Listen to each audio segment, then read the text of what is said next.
algumas semanas atrás, nós víamos uma parte da família de Jesus chamando ele de louco. E agora a gente vê os seus vizinhos, né? Aqueles lá de Nazaré que viram ele crescer, fazer mais ou menos o mesmo. Eles sabiam que ele tinha feito muitos milagres, mas que até falava coisas bonitas, era inteligente, sábio, né? Mas eles não acreditaram, porque ele era de casa. E dessa vez vou pular aquela parte que a gente se reconhece também como profeta de casa, que não é estimado, né? Bom, isso acontece, né? Nós todos passamos por isso. Mas o discípulo não é maior que o seu Senhor. Então faz parte, vamos lá, sigamos em frente, rezamos, não desistamos nunca de rezar para que os nossos se convertam. Mas eu quero meditar um pouquinho sobre como a gente pode se reconhecer como os da família de Jesus, como aqueles nazarenos. E o que aconteceu com esse povo, né? Talvez o mais difícil para eles não era acreditar que Deus tenha se feito homem, porque as profecias diziam alguma coisa parecida com isso, né, já. Mas eles não conseguiram acreditar que Deus tivesse sido feito aquele homem, o filho do carpinteiro, o da família simples, né? O filho do Zé, da Maria, aqueles que eram uma família humilde, não eram poderosos, influenciadores, mas agora vem aquele homem dizer como eles devem viver. Provavelmente o problema deles é que eles queriam que Deus fosse outra coisa, de outro jeito, diferente. Eles queriam que Deus fosse como eles gostariam que Deus fosse, não como Deus realmente é. Eles até se admiravam do que Jesus fazia e dizia, mas era diferente do que eles queriam. E aí, bem, a admiração foi-se embora, né? E até se inverteu. Começaram a falar mal dele. O amor e o ódio, né? Sempre muito próximos uns do outro. Mas, enfim, não é verdade que às vezes a gente passa por isso também? Nós que somos de casa, que somos católicos, que viemos à missa, às vezes acontece também aqui entre nós que a gente também acha que Jesus é meio louco, né?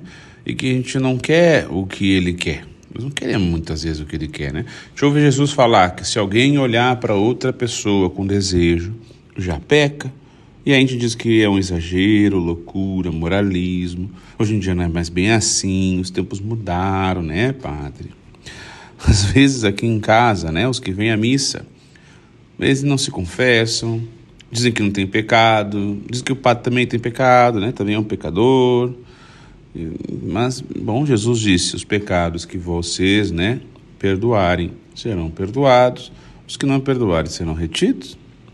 Às vezes, os de casa são os que não têm tempo, né, não encontram tempo para rezar, meditar o evangelho do dia todo dia, rezar o terço e a missa. E dizem que, bom, rezam em casa, não precisa ir na igreja, nem precisa de padre, mas acham tempo para trabalhar, para ir no shopping, para passear, visitar a avó, a tia, para receber visita em casa, para ver Netflix ou sei lá eu o que mais. São às vezes os que vêm à missa, que colocam as crianças de castigo, não deixam elas vir para os coroinhas, para catequese. Às vezes são os católicos, né, os que dizem que vão deixar o filho crescer para escolher, né, o que ele quer, qual a fé ele vai escolher. Como se o mundo fosse esperar eles crescerem para ensinar o mal. Olha, eu não vim aqui gravar isso para xingar todo mundo, né? Eu também me confesso, já disse isso várias vezes. Tem dia que eu também rezo mal e tem dias que até eu mal rezo. Mas será que um dos motivos de que Jesus hoje não consegue fazer mais tantos milagres, né, não é porque no fundo nós não acreditamos nele, ou a gente acredita muito pouco nele, acredita mais no mundo, na novela, no jornal, na ciência, ou naquele Deus que a gente criou. E até já disse talvez, mas o meu Deus não é assim. Ou também a gente já ouviu alguns que dizem, né, os católicos, eu não vou mais na igreja, eu não vou mais porque aquele padre lá, ele pecou, ou porque a coordenadora da catequese fez não sei o quê, e onde já se viu, né, uma coordenadora fazer isso. Os irmãos, olha, Deus nos livre de algum dia Jesus ficar admirado com a nossa falta de fé. Enfim, eles viram o que Jesus fazia e dizia e comentavam. De onde ele conseguiu tanta sabedoria? Bom, dos livros, também, claro. Dos estudos, sim, das aulas, Jesus frequentou. Mas a sabedoria de Jesus vem de Deus, a verdadeira sabedoria. Claro, Jesus é Deus, né? Mas vem da intimidade com o Pai. Tanto que uma hora lá Jesus disse, quem me vê, vê o Pai. E é assim também com a gente. É na intimidade com Deus que a gente aprende a verdadeira sabedoria. Vou dizer o óbvio aqui. Sim, os saberes do mundo também são importantes. Sim, senhor. Precisamos estudar para sermos bons profissionais, obviamente. Mas tu já sabe disso. E sabe também que saber tudo sobre um monte de coisa, e até da vida dos famosos, e não saber praticamente nada de Jesus, da fé, da igreja, é meio chato, não é verdade? Então, não vamos pular o óbvio, né? Precisamos rezar, ter vida de oração, vida sacramental, vida de comunidade, intimidade com Deus, conhecer a Deus, ser amigo de Deus. Porque senão, ao invés de nós mudarmos o mundo, vai ser o mundo que vai nos mudar, e ponto final. E a gente já viu isso acontecer várias vezes com os nossos. Talvez a gente já tenha passado por isso algum dia. Eu já ouvi tantos pais, avós, né, dizerem assim, meus filhos eram coroinha quando eram criança, eram no grupo de jovens, mas depois abandonaram a igreja. Se a gente já viu acontecer isso tantas vezes, vamos cuidar também nós, né? Cuidar de nós mesmos. Claro, também depois dos nossos, mas para não acontecer isso com a gente.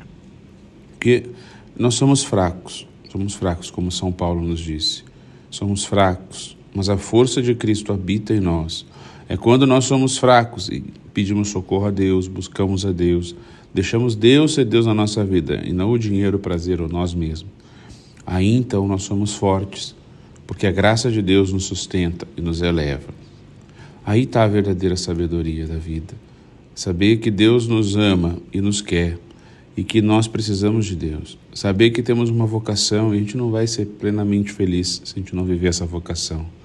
Nas coisas simples, nas nossas carpintarias aí do dia a dia, no nosso trabalho, na nossa família, enfim.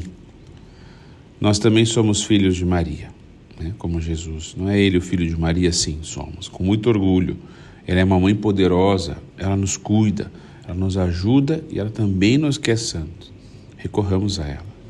Que ela nos ajude e que Deus nos abençoe. Amém.